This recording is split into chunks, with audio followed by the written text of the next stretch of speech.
A runway model for Chanel, Gucci, Carolina Herrera. She was in The Mummy and The Mummy Returns. She's done so many other things. A lot of us remember her from Sports Illustrated. Yes. Now she discusses some very personal matters in her new book called Straight Walk, A Supermodel's Journey to Finding Her Truth. Good morning. What's the deal? What happened here? Well, it's quite funny, we have actually. to say that we planned it.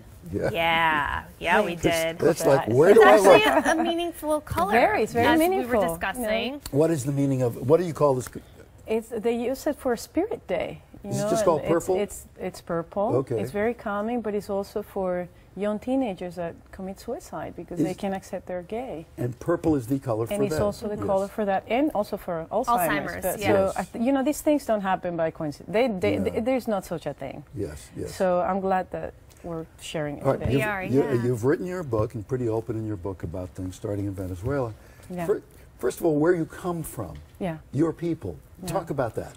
I come from an indigenous village right in the border between Venezuela and Colombia, which is called Wayu. There are 500,000 indigenous people. But my parents, although my mom grew up in a very impoverished area, she got to go to school because she was the youngest of 12 brothers and sisters in the time of telegraphy. And she and her younger brother, the last two were able to go to school. Wow. So she went to the city, and then when she was studying, that's where she met my dad, and my dad was an educator. And we got to have a little bit of a different upbringing than the rest because then he ended up being sent to Paris to work in UNESCO. Yes. And while you're doing this, there's the no running water? No running water. That was when we came back. So my dad, his contract expired. We ended up going back to Venezuela.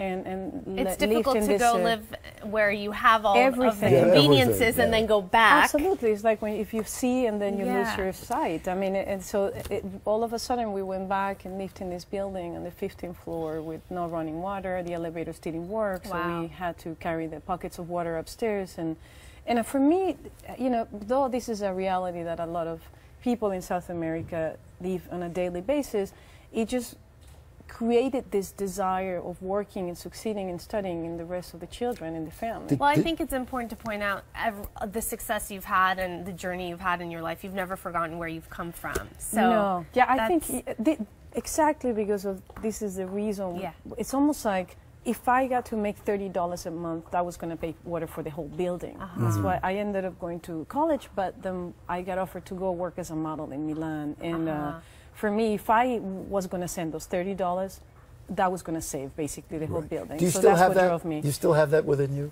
that still the drive? Well, so much. I mean, but that drive became bigger. Yeah. And I love so much that you just asked me that question because we started the Wayutaya Foundation, which is people we've never heard of who need to be noticed and recognized and saved. Which is only something that you can do in the U.S. This is amazing. So many people say stuff about our country, but at the end of the day, this is the only country where I can go to New York, open a foundation, and people are helping other people that are impoverished, that they don't have education or food or medical attention, and they're getting a better life from people that they might never even meet. All right. Part of your book is you talk about your life and you recognize your sexuality is that you're a lesbian, and the name of your book is Straight Walk, which is a playoff of this.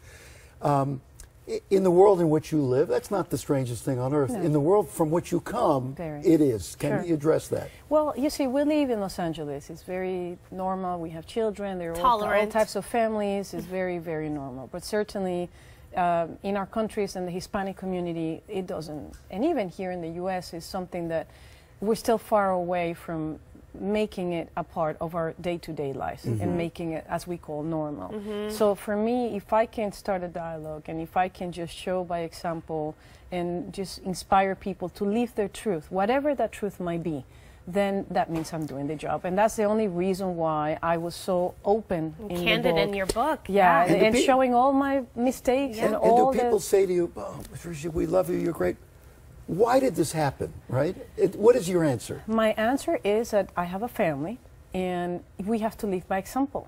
You know, we have not only my own family, my own children, but at the same time, more than 3,000 children that we take care in the foundation, the White Tie Foundation. If we don't show by example, then what are we going to do? Right. It got to a point where I just said, I have to tell the world, not because they don't know, because a lot of people did know, but because we need to show with example. And we can inspire other people. We do have to go. Was it a risk for you?